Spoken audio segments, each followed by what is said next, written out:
নাটকের পোশাক নিয়ে চলা বিতর্ক এখন আরও তীব্র হয়েছে। কেয়া পায়েলের সাম্প্রতিক পোশাক দেখে অনেকে নিন্দার ঝড় তুলেছেন।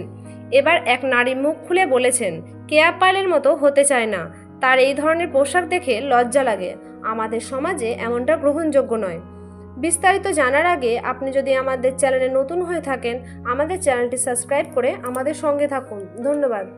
তিনি বলেন, আমরা চাই না তরুণরা এই ধরনের পোশাক দেখে প্রভাবিত হোক। নাটকের নামে অশালীনতা দেখানো উচিত নয়। আমাদের সংস্কৃতি ও পরিবারের মর্যাদা রক্ষার জন্য এই ধরনের পোশাক পরিহার করা দরকার। এই বক্তব্যের সময় তিনি হাসলেও যেন বিস্ময় আর বিরক্তিকর মিশ্র প্রতিক্রিয়া। তিনি আরও বলেন, আমরা চাই নাটক থাকুক, গল্প থাকুক, কিন্তু যেন সেটা সমাজের জন্য ক্ষতিকর না হয়। কেয়া পায়েলের মতো হতে চায় না, সবাই যেন দায়িত্ব নিয়ে কাজ করেন।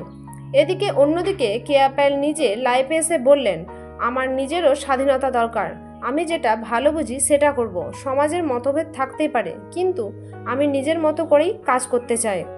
এই দুই মতামতের পর আবারও বিতর্ক ছড়িয়েছে। এক পক্ষ বলছে সমাজের মূল্যবোধ রক্ষা করাই হওয়া উচিত, অন্য পক্ষ বলছে ব্যক্তির স্বাধীনতা বজায় রাখতে হবে। সব মিলিয়ে নাটক ও সংস্কৃতির এই সংঘাত নতুন মাত্রা পেয়েছে। সামনে কি হবে তা এখন দেখার অপেক্ষা, তবে বিতর্ক থামছে না। ধন্যবাদ।